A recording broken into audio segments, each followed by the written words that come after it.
నమస్కారం.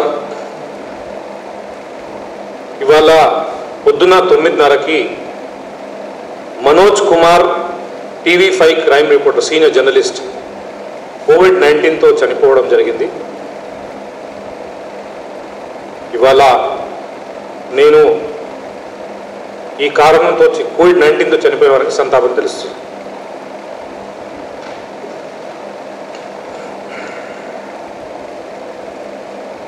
గత 60 రోజులుగా సిటీ లాక్డౌన్ వలన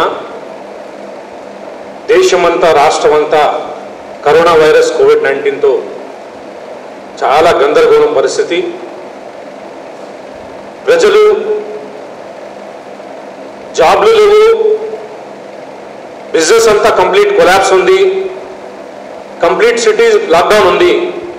ఇలాంటి పరిస్థితిలో ప్రజలు స్టే హోమ్ స్టే సేఫ్ నినాదంతో అందరూ లాక్డౌన్లో ఉన్నప్పుడు ప్రభుత్వాలు రాష్ట్ర ప్రజలు ప్రభుత్వంతో ఆశ చేస్తూ తెలంగాణ ప్రభుత్వం ఈ లాక్డౌన్లో మేము చాలా బాధలున్నాం, మాకు జాబ్స్ లేవు, ఎంప్లాయ్మెంట్ లేదు, బిజినెస్లన్నీ కంప్లీట్లీ షట్ డౌన్ ఉంది, అన్ప్లాన్ లాక్డౌన్ వలన ప్రజల దగ్గర సేవింగ్స్ లేవు, వాళ్ళ దగ్గర 3 పూటల అన్నం తినలేదు. ఇలాంటి పరిస్థితి ఉన్నప్పుడు తెలంగాణ రాష్ట్ర ప్రజలు ప్రభుత్వంతో ఆశిస్తూ ప్రభుత్వం ద్వారా మనకి ఏదైనా బెనిఫిట్స్ వస్తాయో అనే ఆలోచనతో ఉన్న పరిస్థితిలో రాష్ట్ర ప్రభుత్వంలో ఒక ఆర్గనైజ్ లూట్గా రోడ్ల మీద దొంగదారితో ఫోటోలు తీసుకొని ఇంటికి ఈచారాలను పంపించడం జరుగుతుంది. ప్రభుత్వాలు రాష్ట్ర ప్రజలకి సపోర్ట్ చేసే టైంలో వాళ్ళు ఆర్గనైజ్ లూట్గా వాళ్ళకి ఈచారాలను పంపించి ట్రాఫిక్ వైలేషన్కి కంట్రోల్ చేయాలంటే వాళ్ళు కౌన్సిలింగ్ చేసి కానీ వాళ్ళకి ఆపేసి వాళ్ళకి స్ట్రిక్ట్ వార్నింగ్ ఇవ్వడం కానీ అలాంటి చేయకుండా దొంగదారితో ఫోటోలు తీసి ఈ ఛానల్ను పంపించడం జరుగుతుంది. ఇంకో విషయం మనం చూసుకుంటే 60 రోజులుగా సిటీ లాక్డౌన్ ఉన్న వలన ప్రజలందరూ ఇంట్లోనే ఉన్నారు. అలాంటప్పుడు గత 60 రోజుల టైంలో మార్చిలో వచ్చిన ఎలక్ట్రిసిటీ బిల్ తర్వాత ఇప్పుడు 1 జూన్కి అన్లాక్ అయిన తర్వాత ఎలక్ట్రికల్ బిల్ చూసిన వెంటనే ప్రజల గుండె కద్దుమన్నది. ఎందుకంటే నెలకి 700 నుంచి 800 రూపాయలు వచ్చే బిల్లు ఇప్పుడు 8,000 నుంచి 10,000 వరకు వచ్చింది. అది ఎందుకు వచ్చిందంటే ఎలక్ట్రికల్ బిల్ ఛార్జెస్లో డిఫరెంట్ స్లాబ్స్ ఉన్నాయి, దాదాపు 9 స్లాబ్స్ ఉన్నాయి. ఒక స్లాబ్ 0 నుంచి 50 వరకు, రెండో స్లాబ్ 51 నుంచి 100 వరకు, 100 నుంచి 150 వరకు, 150 నుంచి 200 వరకు, ఇలాంటి డిఫరెంట్ స్లాబ్స్ ఉన్నాయి. ఫస్ట్ స్లాబ్లో ₹1.45 యూనిట్ ఛార్జ్ ఉంటే అది 50 నుంచి 100 వరకు వెళ్ళిపోతే అది ₹2.60, ఆల్మోస్ట్ డబుల్ అయిపోతుంది. గత 3 నెలల్లో బిల్ రాకుంటే ప్రజలు కొంచెం రిలాక్స్గా ఫీల్ చేసినారు. కానీ సడన్ గా అన్లాక్ అయిన వెంటనే ఇంత పెద్ద బిల్ చూసి చాలా పరేషాన్ అయిపోయిన పరిస్థితి ఉంది.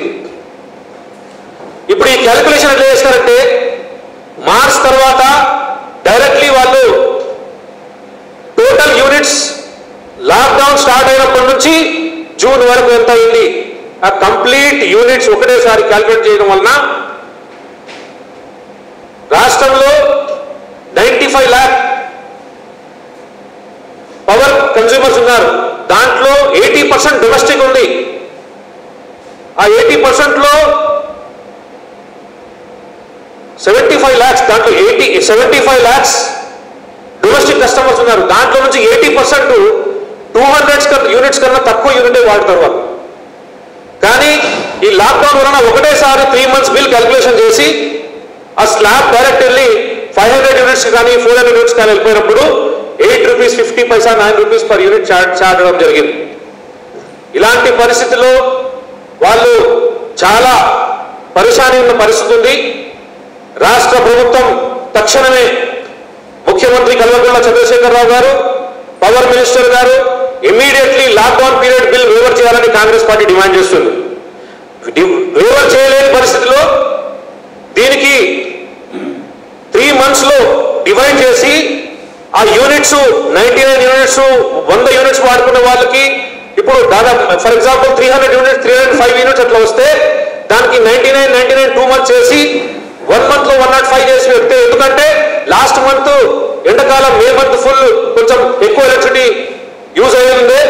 అలాంటి టైంలో 105 పెట్టి డైరెక్ట్లీ తీసుకొచ్చి డిఫరెంట్ యూనిట్స్ పెడితే ఆటోమేటిక్ 40 to 50% ఛార్జెస్ తగ్గిపోతాయి. కాంగ్రెస్ పార్టీ డిమాండ్ చేస్తుంది ఇమీడియట్లీ వాళ్ళది బిల్ వేవర్ చేయాలి. లాక్డౌన్ పీరియడ్ లో బిల్ వేవర్ చేయకుంటే ఆ బిల్ కి వచ్చే నెల, ఎందుకంటే ఇప్పటి వరకు వాళ్ళకి జాబ్స్ లేవు, జాబ్స్ అన్ని వెళ్ళిపోయినాయి, బిజినెస్ లేదు, వాళ్ళ దగ్గర ఎలాంటి పైసలు లేవు, ఉన్న పైసలు సేవింగ్స్ అంతా వాళ్ళు ఆల్రెడీ లాక్డౌన్ పీరియడ్ లో వాడుతున్నారు. ఇలాంటి పరిస్థితుల్లో ఇమ్మీడియట్లీ వాళ్ళు కట్టలేరు.